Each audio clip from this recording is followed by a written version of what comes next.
जय जगन्नाथ।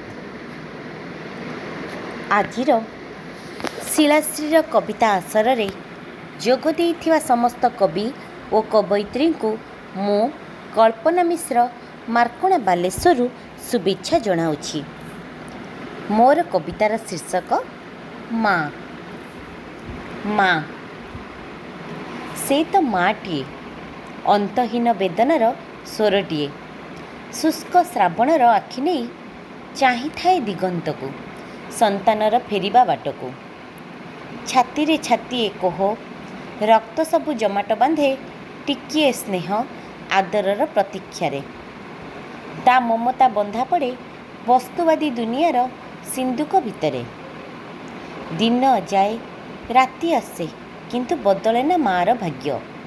ऋतु आसे ऋतु जाए फिका पड़े संसारर रंग। मोटा फ्रेम चश्मा भितरु पेजुआ आखिरु तार बारी हुए आकाशर असीम शून्यता। पिंधा शाढ़ी कानिकु नाकरे लगाई खजुथाए ता संतान देहर तेल हलदीर बास्ना। ठेकुआ परी कान ठिया करी चाहुथाए शुणिबाकु सेई अमीय माँ माँ शब्द। सबु निंदा को देहर मଳି करी से खाली चाहुथाए ता संतानर गभीर आश्लेष। अन्यसत चिंता को मुंडरे पुराई मागुथाए हाथ जोड़ी ता संतानर सुदीर्घ आयुष। माँ तो खाली माँटीए, गांधारी परी अक्षय हो धर्म जगते कहे सिना, हेले उल्लग्न दुर्योधन को वज्र करिवार दायित्व भी निए।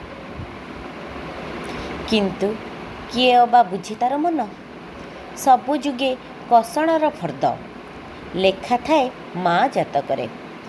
शिराल हातरे साग बाछु बाछु सरे नहीं ता असरा दिन। तकिया को लुहरे भिजाई से गणुथाए गोटी गोटी करी अतीतर से मधुर क्षण। हठात काउर डाकरे चमकी से बाढ़ी दिए चाउल मुठाक। काले सीए कहीदेव फेरुची ता सारीपुत। गौतम बा श्रीराम लक्ष्मण दीर्घ वनवास तांक अवशेषे होइछि समाप्त। धन्यवाद।